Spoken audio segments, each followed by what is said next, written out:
वर्ष 1952। आजादी के बाद देश भर में विधानसभा चुनाव हो रहे थे। रीवा वेंकट बटालियन मैदान में तब कांग्रेस के सबसे बड़े नेता और देश के प्रधानमंत्री पंडित नेहरू विधानसभा चुनाव में आम सभा को संबोधित करने आए थे। नेहरू जी मंच पर बैठे थे। उनके अगल बगल कप्तान अवधेश प्रताप सिंह और पंडित शंभुनाथ शुक्ल भी मंचासीन थे। मंच से नीचे विधानसभा चुनावों में कांग्रेस के जो सभी उम्मीदवार थे वो खड़े थे। तभी मंचासीन किसी व्यक्ति ने पंडित नेहरू के कान में नीचे खड़े चुरहट के उम्मीदवार राव साहब शिव बहादुर सिंह की तरफ देखकर कुछ इशारा किया। पंडित जी की भौहें तन गईं। उन्होंने मंच से ही घोषणा की, चुरहट से जो कांग्रेस के उम्मीदवार हैं वो अब कांग्रेस के अधिकृत प्रत्याशी नहीं हैं। सभा में सन्नाटा खिंच गया। अपना भाषण खत्म कर पंडित नेहरू मंच से नीचे उतरकर नीचे खड़े लोगों से मिलने लगते हैं। इसी बीच लाइन में एक लड़का भी खड़ा है जिसका परिचय चुरहट कांग्रेस के पूर्व प्रत्याशी के पुत्र के तौर पर करवाया जाता है। पंडित जी ध्यान से उस लड़के को देखते हैं, हल्का सा मुस्कुराते हैं और उस लड़के की पीठ को हल्के से थपका कर आगे बढ़ जाते हैं। लेकिन कहीं ना कहीं मन में अपने पिता के अपमान से आहत वो लड़का वहीं खड़ा होकर शून्य में ताकता हुआ कुछ सोचता रहता है।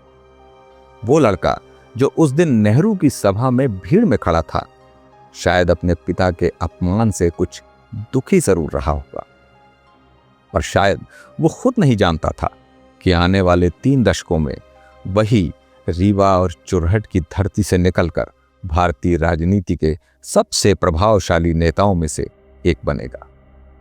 नमस्कार, शब्दसाची विंध्य में आपका स्वागत है। हमारे खास सेगमेंट शख्सियत विंध्य में आज बात मध्य प्रदेश के पूर्व मुख्यमंत्री और केंद्रीय मंत्री कुंवर अर्जुन सिंह जी की, जिन्होंने अपने सिद्धांतों के आधार पर राजनीति के शिखर तक की यात्रा तय की, जो एक समय कांग्रेस में राजीव गांधी के बाद सबसे बड़े नेता बनकर उभरे।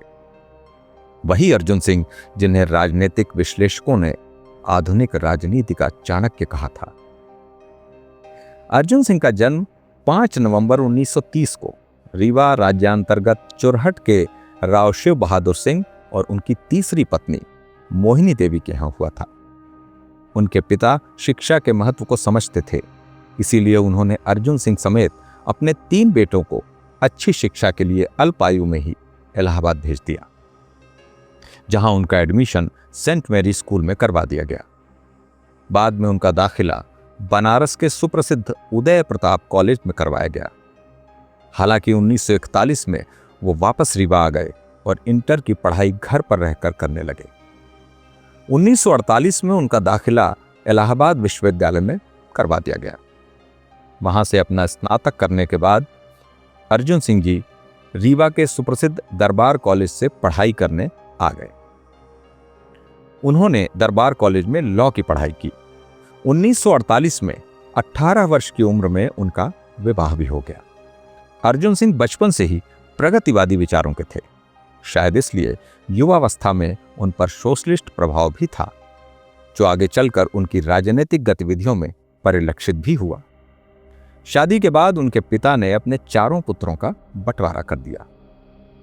एक समय बड़ा अकाल पड़ा। अर्जुन सिंह ने अपने हिस्से के क्षेत्रों का लगान माफ कर दिया। उसके बाद अर्जुन सिंह अध्ययन के लिए इलाहाबाद चले गए। इधर जब उनके पिता को इस बात की जानकारी हुई तो उन्होंने अपने कारिंदों को भेजकर लगान की वसूली कर ली। जब वापस आने के बाद अर्जुन सिंह को यह बात पता चली तो उन्होंने प्रतिवाद किया और कहा कि जब आपने यह क्षेत्र मुझे दे दिया है तो आप इसका बंदोबस्त मुझ पर ही छोड़ दीजिए। पिता ने कहा, अगर लगान नहीं वसूलोगे तो खर्च कैसे चलाओगे? अर्जुन सिंह जी ने कहा, मेरा निर्वाह कैसे होगा यह सोचना मेरा काम है, कृपया आप चिंता ना करें। आखिरकार पुत्र की जिद के आगे पिता को झुकना पड़ा। 1937 की बात है, जब अर्जुन सिंह इलाहाबाद के कॉन्वेंट स्कूल में पढ़ा करते थे। उसी समय एक दिन महात्मा गांधी का इलाहाबाद आना हुआ। वो यहाँ कमला नेहरू अस्पताल की नींव रखने आए थे। वहां अर्जुन सिंह जी के संरक्षक और शिक्षक बृजवासी लाल पांडे उनको इस कार्यक्रम में ले गए। वहीं उन्होंने पहली बार महात्मा गांधी और पंडित नेहरू को देखा था। दरअसल 7 साल के अर्जुन सिंह अपने भाइयों के साथ जमीन पर बच्चों के तय स्थान पर बैठे हुए थे। जब महात्मा गांधी मंच से उतर रहे थे तो उन्होंने कॉन्वेंट स्कूल में पढ़ने वाले बालक अर्जुन सिंह की टाई पकड़ ली। बोले कुछ नहीं। इस घटना का बालक अर्जुन सिंह के बाल मन में ऐसा प्रभाव पड़ा कि उन्होंने तब के बाद टाई पहननी ही छोड़ दी। उसी समय की एक और घटना है। दशहरे का पर्व था। रीवा राज्य में यह त्योहार अपने भव्य उत्सव के लिए प्रसिद्ध था। उस समय यह राजसी नियम था कि जागीरदारों को इस राजकीय आयोजन में शामिल होना ही पड़ता था। जागीरदार और पवाईदार अपने साथ अपने बच्चों को भी इस कार्यक्रम में लाते थे। राव शिव बहादुर सिंह भी रीवा इस उत्सव में शामिल होने के लिए आने की तैयारी करने लगे। इसके लिए बच्चों को अनिवार्य राजसी पोशाक पहननी पड़ती थी। उनका सेवक जल्दी जल्दी सभी को तैयार करने लगा। उनके बाकी भाई तो जल्दी ही तैयार हो गए, लेकिन अर्जुन सिंह तैयार नहीं हो रहे थे, क्योंकि उन्हें दशहरे के इस उत्सव में इतना सज धज के जाने की इच्छा नहीं थी। उनकी जिद देखकर सेवक ने उनके संरक्षक बृजवासी लाल पांडे को बुलाया और पूरी बात बताई। पांडे जी भी उन्हें समझाने लगे, लेकिन वो समझने को तैयार नहीं थे।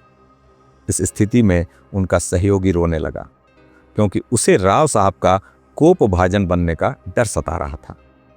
उसे ऐसा करते देख बालक अर्जुन सिंह का मन पसीज गया और वो चिल्लाकर बोले, लो सजा लो मुझे दशहरे के हाथी जैसा।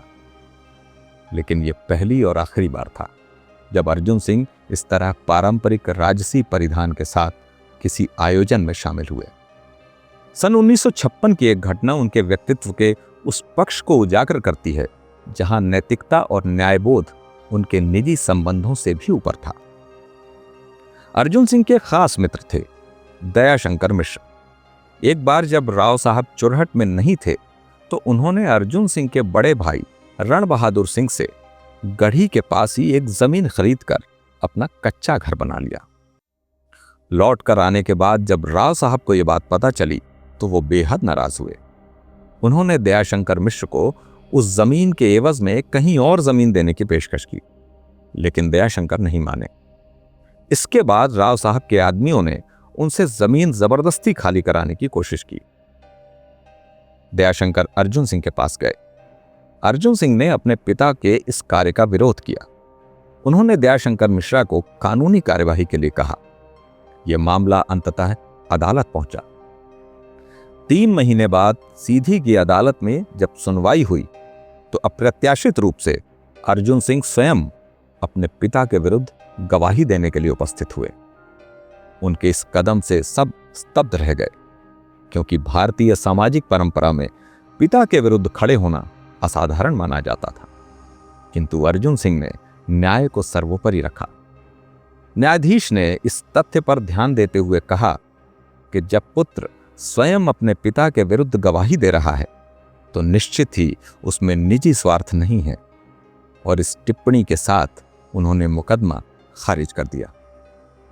यह घटना भले ही इतिहास के किसी कोने में दबी रह गई हो, पर यह अर्जुन सिंह के उस चरित्र की झलक देती है जिसमें सत्य, निष्ठा और न्याय के प्रति अटूट आस्था विद्यमान थी।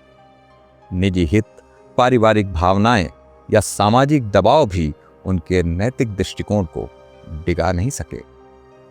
अर्जुन सिंह के राजनीतिक करियर की शुरुआत इंटर की पढ़ाई करते समय ही प्रारंभ हो गई थी, जब उन्होंने 1947 में बनारस के उदय प्रताप कॉलेज के छात्र संघ का चुनाव लड़ा। लेकिन किसी भी विचारधारा के अभाव में उन्हें हार का सामना करना पड़ा। इसके बाद जब वो रीवा के दरबार कॉलेज से लॉ कर रहे थे, तभी वो वहां के छात्र संघ के अध्यक्ष बने। इसी बीच वो घटना हुई जिसका जिक्र हमने सबसे पहले किया था। 1952 में जहां अर्जुन सिंह के पिता चुनाव हारे, वहीं 1954 में उन्हें न्यायालय में भी हार का सामना करना पड़ा।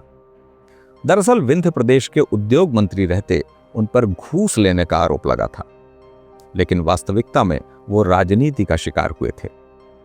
इस घटना पर हम फिर कभी अलग से एक वीडियो बनाएंगे। अभी के लिए बस इतना ही कि उनके पिता को 3 साल की सजा हुई। हालांकि उन्हें जमानत मिल गई, लेकिन अर्जुन सिंह के मन में इस घटना के बाद एक राजनीतिक टीस उठी थी कांग्रेस के प्रति।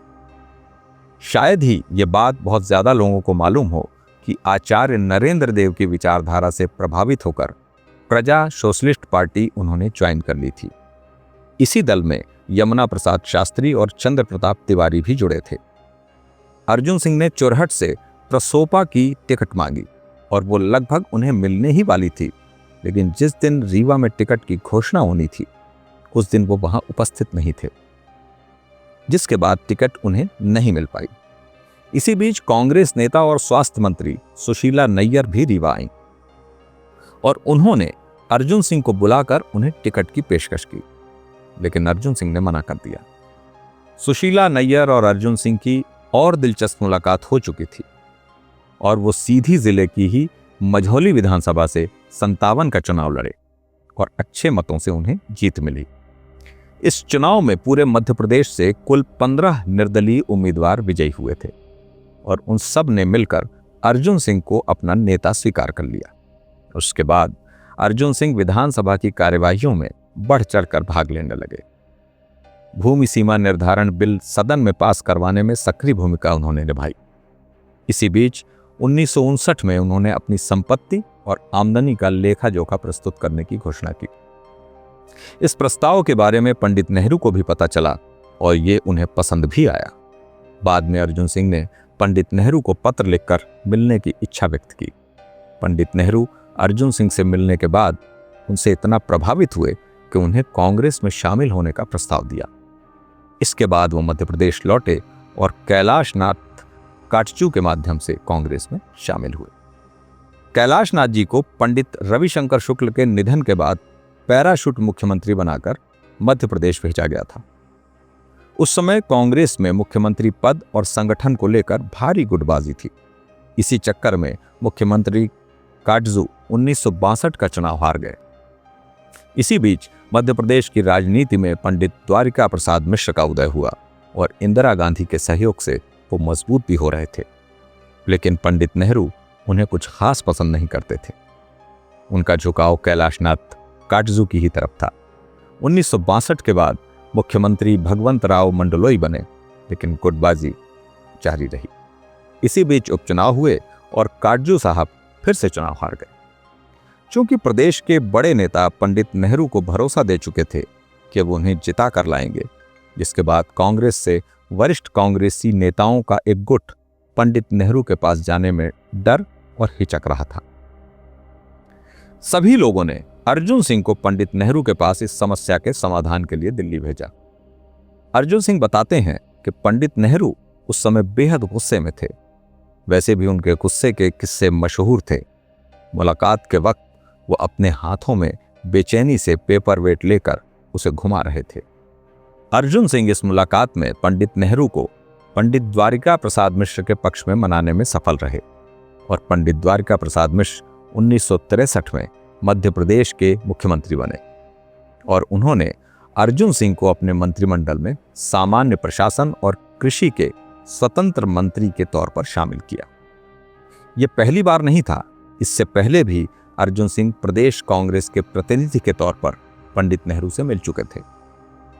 फिर आया वर्ष 1967 का, जब अर्जुन सिंह चुरहट से विधानसभा का चुनाव लड़े, लेकिन उन्हें सोशलिस्ट नेता चंद्र प्रताप तिवारी से हार का सामना करना पड़ा।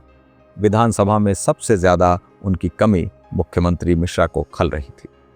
हालांकि कुछ राजनीतिक विश्लेषक अनुमान लगाते हैं कि अर्जुन सिंह की हार के पीछे संभवतः द्वारिका प्रसाद मिश्र ही थे। खैर, महाराज मार्तन सिंह के माध्यम से उमरिया के विधायक रणविजय सिंह का इस्तीफा दिलवा सीट खाली कराई गई और उसके बाद अर्जुन सिंह उपचुनाव जीतकर फिर से विधायक और मिश्र जी की सरकार में योजना और विकास मंत्री बने।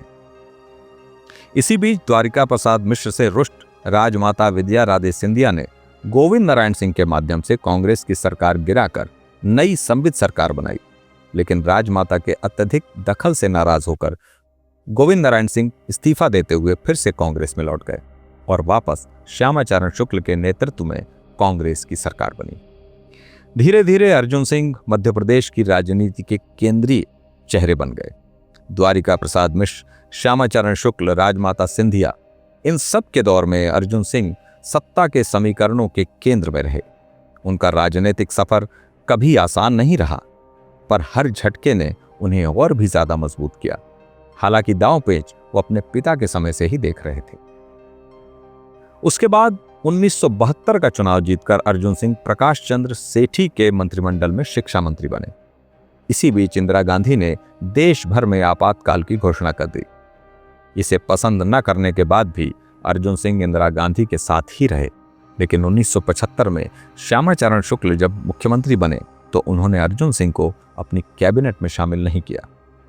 लेकिन कांग्रेस संगठन में वो अपरिहार्य बने रहे।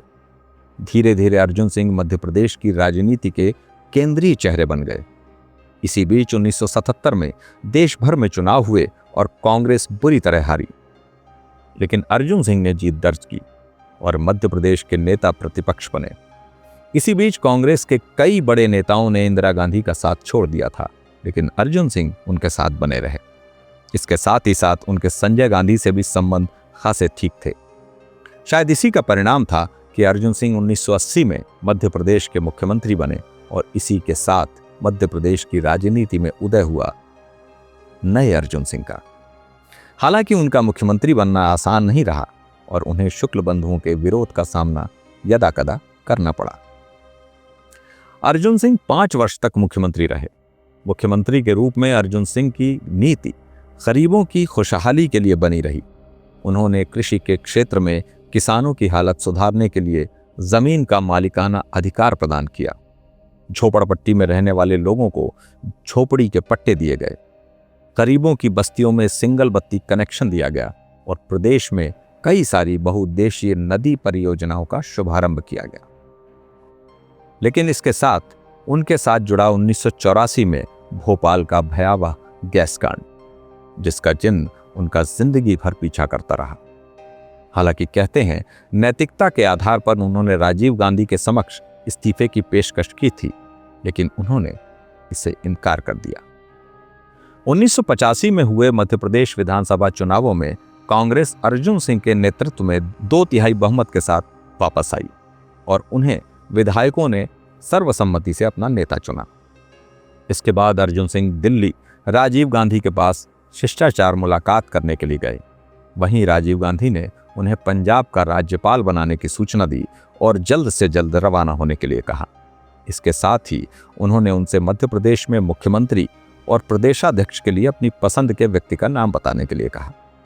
हालांकि कई विश्लेषक बताते हैं कि राजीव गांधी ने अर्जुन सिंह को राज्यपाल बनने की सूचना चुनाव से पहले पचमढ़ी में हुए किसी कांग्रेस सम्मेलन में ही दे दी थी, लेकिन अर्जुन सिंह ने उनसे चुनाव तक का वक्त मांगा था।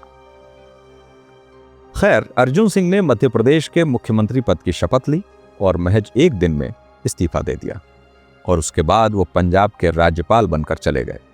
अपनी जगह उन्होंने अपने अनुयायी मोतीलाल वोरा को मुख्यमंत्री और दिग्विजय सिंह को कांग्रेस का अध्यक्ष बनवाया। अर्जुन सिंह जब पंजाब गए तो उस समय पंजाब चल रहा था, यहाँ के हालात भी सही नहीं थे, लेकिन अर्जुन सिंह ने बड़ी सूझबूझ से मामलों को सुलझाया और बहुत जल्द ही राजीव गांधी और संत लोंगोवाल में समझौता करा के वहां पर शांति स्थापित की। पंजाब में स्थिरता लाने के बाद वो दिल्ली वापस लौट आए और ललित माकन की हत्या के बाद खाली हुई साउथ दिल्ली लोकसभा से सांसद बने और राजीव गांधी सरकार में कॉमर्स मंत्री के तौर पर शामिल हुए। आगे चलकर उन्हें राजीव गांधी ने कांग्रेस का उपाध्यक्ष बना दिया और उसके बाद अर्जुन सिंह कांग्रेस में अघोषित तौर पर नंबर 2 हो गए। इसके बाद उन्होंने संचार मंत्रालय का कार्य संभाला, लेकिन 1988 में कांग्रेस ने फिर से उन्हें मध्य प्रदेश का मुख्यमंत्री बना दिया। इसके लिए उन्होंने अत्यंत पिछड़े रायगढ़ जिले की खरसिया विधानसभा से चुनाव लड़ा। बीजेपी ने उनके विपक्ष में दिग्गज नेता और वहां के राज परिवार से संबंध रखने वाले अत्यंत लोकप्रिय दिलीप सिंह जुदेव को टिकट दिया था। हालांकि बहुत कड़े संघर्ष के बाद अर्जुन सिंह चुनाव जीत गए। हालांकि चुरहट लॉटरी कांड के बाद उन्हें फिर से इस्तीफा देना पड़ा। इसी बीच देश भर में 1991 में आम चुनावों की घोषणा हो गई। अर्जुन सिंह मध्य प्रदेश की सतना लोकसभा सीट से चुनाव लड़ रहे थे। इसी बीच बेहद दर्दनाक दुर्घटना में राजीव गांधी की हत्या हो गई। देश सन्न रह गया। चुनावों के परिणाम आए तो कांग्रेस बहुमत के करीब थी। अर्जुन सिंह भी लोकसभा चुनाव भारी बहुमत से जीते थे। हालांकि कांग्रेस ने लगभग रिटायर हो चुके नरसिम्हा राव के नेतृत्व में सरकार बनाई। अर्जुन सिंह इस सरकार में मानव संसाधन विकास मंत्री बनाए गए। इसके साथ ही वो लोकसभा में सदन के नेता भी बने। क्योंकि प्रधानमंत्री नरसिम्हा राव किसी भी सदन के सदस्य नहीं थे, हालांकि आगे चलकर दोनों नेताओं के मध्य प्रतिद्वंदिता प्रारंभ हो गई और इसी का परिणाम था अर्जुन सिंह ने राव की कैबिनेट से इस्तीफा दे दिया था। आगे चलकर उन्हें कांग्रेस से निष्कासित भी कर दिया गया, जिसके बाद उन्होंने तिवारी कांग्रेस की स्थापना की। लेकिन 1996 और 1998 के चुनावों में उन्हें सतना और होशंगाबाद से करारी हार का सामना करना पड़ा। हालांकि इसके बाद अर्जुन सिंह कांग्रेस में लौट आए और उन्होंने पार्टी में सोनिया गांधी को नेतृत्व लेने के लिए प्रेरित किया। इसी के परिणाम स्वरूप सोनिया गांधी का भारतीय राजनीति में पदार्पण हुआ। लेकिन इसके साथ ही साथ अर्जुन सिंह के राजनीति के सूर्य का ढलान भी प्रारंभ हो गया, क्योंकि जब 2004 में उनका नाम प्रधानमंत्री पद के लिए चल रहा था, तब कांग्रेस नेतृत्व ने उनकी जगह मनमोहन सिंह को प्रधानमंत्री बनाया और वो मनमोहन सिंह कैबिनेट में मानव संसाधन विकास मंत्री बनकर रह गए। हालांकि उन्होंने इस दौरान उच्च शिक्षा संस्थानों के द्वार पिछड़े वर्ग के छात्रों के लिए खोल दिए। हालांकि उन्हें ना तो इसका कभी श्रेय दिया गया और ना ही कांग्रेस इस मुद्दे को भुना पाई। खैर, अर्जुन सिंह के लिए 2009 के लोकसभा चुनाव अत्यंत मुश्किल थे, जब मांगने पर भी उनकी पुत्री को लोकसभा का टिकट नहीं प्राप्त हुआ। इसके बाद वो निर्दलीय लड़ी और हार गईं। सोच सकते हैं, जो व्यक्ति कभी लोगों को टिकट बांटता था, वो खुद अपनी बेटी को टिकट नहीं दिलवा सका। लेकिन उन्हें इसके लिए अपनी पार्टी में अपयश का भागी भी बनना पड़ा। शायद इसीलिए उन्हें मनमोहन कैबिनेट में नहीं रखा गया। वजह बताई गई मनमोहन सिंह की अनिच्छा। लेकिन मूल वजह उन्हें दरकिनार कर दिया गया था। जिस व्यक्ति ने अपनी सारी जिंदगी कांग्रेस को समर्पित कर दी, आखिर में उनकी पार्टी ही शायद अब उन्हें भूलने लगी थी। इन्हीं अंतर्द्वंद्वों से संघर्ष करते हुए 4 मार्च 2011 को वो इहलोक से प्रस्थान कर गए। कहते हैं, जिन लोगों ने कभी उनका शिष्यत्व धारण किया था, उन्हीं लोगों ने उन्हें धोखा दिया। वक्त बीत जाता है, लेकिन कुछ नाम वक्त के साथ साथ चलते रहते हैं। कांग्रेस की नई धारा संभवतः अर्जुन सिंह को विस्मृत कर चुकी है, लेकिन विंध्य की धरती आज भी उन्हें याद कर प्रफुल्लित होती रहती है। उनका जीवन बताता है कि विचारों से बड़ी कोई विरासत नहीं है। यह वीडियो अगर आपको अच्छा लगा हो तो हमें कमेंट्स करके जरूर बताएं और जुड़े रहें हमारे साथ, यानी शब्द साची विंध्य से। आप सबका बहुत बहुत आभार। नमस्कार।